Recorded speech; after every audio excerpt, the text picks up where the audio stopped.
journalists have been told to stop stealing souvenirs from Air Force One.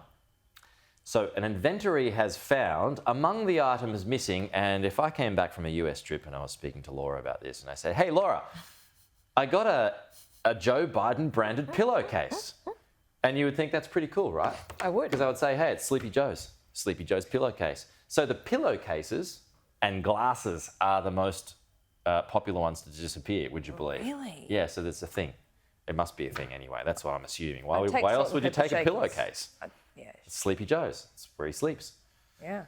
Although slightly weird. Stealing items from the Air Force One is a common occurrence, as you would expect, because a journalist does like a freebie. This despite the White House Correspondents Association warning that doing so isn't allowed. I see him smiling over there. Joining us is Curtin University's Dean of Global Futures, Joe Siracusa. Joe, I mean, you're in Air Force One. You're going to take something. You're going to stick something in your bag. I'm just surprised it's not more things. I mean, who wouldn't? Who wouldn't? Great temptation. Great temptation. Absolutely. All right, on to more serious topics. Now, we've got these protests that are building in Jerusalem at the moment. You've got the victim, the hostage family members who are getting more and more frustrated that their family members are still being held captive. And now that frustration is turning into these bigger protests, people demanding Netanyahu leave.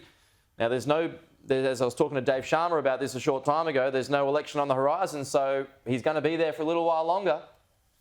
Yes, he will be. Now, look, during the Vietnam War, there were terrible protests against Lyndon Johnson and Richard Nixon, but it didn't bring the war in Vietnam closer to closure by one day. It's the same thing with Netanyahu. It's very popular, very unpopular in Israel, particularly in Tel Aviv and Jerusalem. I think he has a popularity rating of about 15%. He's got a lot of problems, but you notice he manages to hang on despite the Supreme Court ruling that the Orthodox Jews may not get the exemptions from the military. This week, a very odd thing happened in Washington, despite the Biden administration's public frustration with the Netanyahu government. The Washington Post leaked the story that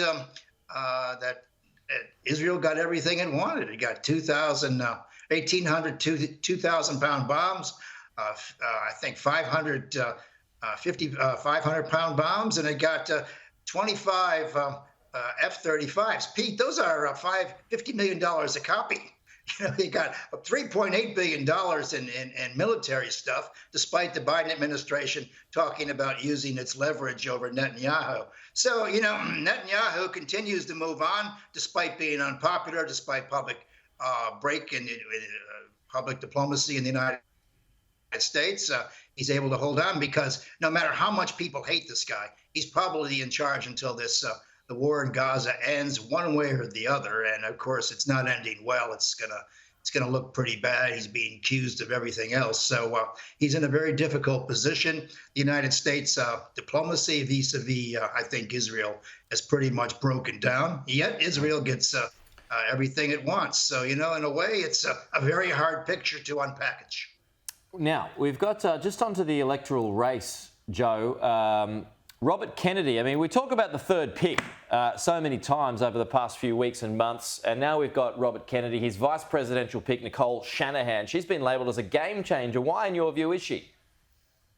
Well, I mean, she's got the classic rags to riches story. She started out poor. She's got a Chinese mother. She has an Irish father who wasn't around very much or wasn't very effective. And she's a billionaire now. She's a technologist, a bit of a scientist. She was into the Google family for a long time. And I think she's under 40 years old. She's very articulate. And she's on the same page he is. He's going after public corruption. Pete, if you look very carefully at what he's saying, they're going after the clean soil in the United States. They're going after the food industry that it's killing American kids with crappy food. It's going after the big pharma and the health industries that make billions of dollars off of Americans' problems, et cetera, et cetera. They're going right after public corruption and public and corporate greed. And, he's not as crazy as he looks. And let's face it, Pete, in politics, name recognition is everything. The Democrats are bragging about raising $25 million. My God, I mean, Trump could do that in 2 minutes, just showing up somewhere. So you don't need it. But Robert Kennedy Jr., he's got the name. And of course, if anyone likes the Game of Thrones, they know that a guy like this is always in the background, ready to come out of nowhere. Now, I'm predicting that he's going to do more than hurt Biden. He's going to probably cost Biden the election, and he might even make it very difficult for former President Trump to get a number of electoral votes. You need 270 to get across the line, Pete. And if you don't get 270, it throws it into the House of Representatives, where they get to vote on the top 3 people. So, this is a real sleeper, and this Kennedy's much more serious than people let on. Yeah, it's quite. I was reading about this on the weekend, actually. It's quite the process if you don't get to 200. When was the last time it didn't get to 270, Joe? I think about 1820 or something like that. But there is a precedent for it. Well, look, American politics is nothing but mysterious. And we get all these kind of throwbacks, et cetera. And I think it's quite possible, because the American population is sort of polarized about this and that.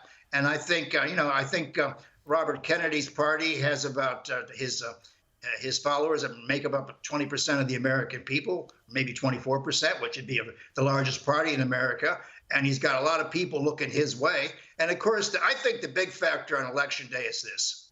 Unlike Australia, where you have to go to you have to vote or they fine you. In America, a lot of people just might stay at home. And so if you have that low turnout, they've been put off a little by the turnout. A lot of strange things can happen. Two-man candidates. And look, Pete.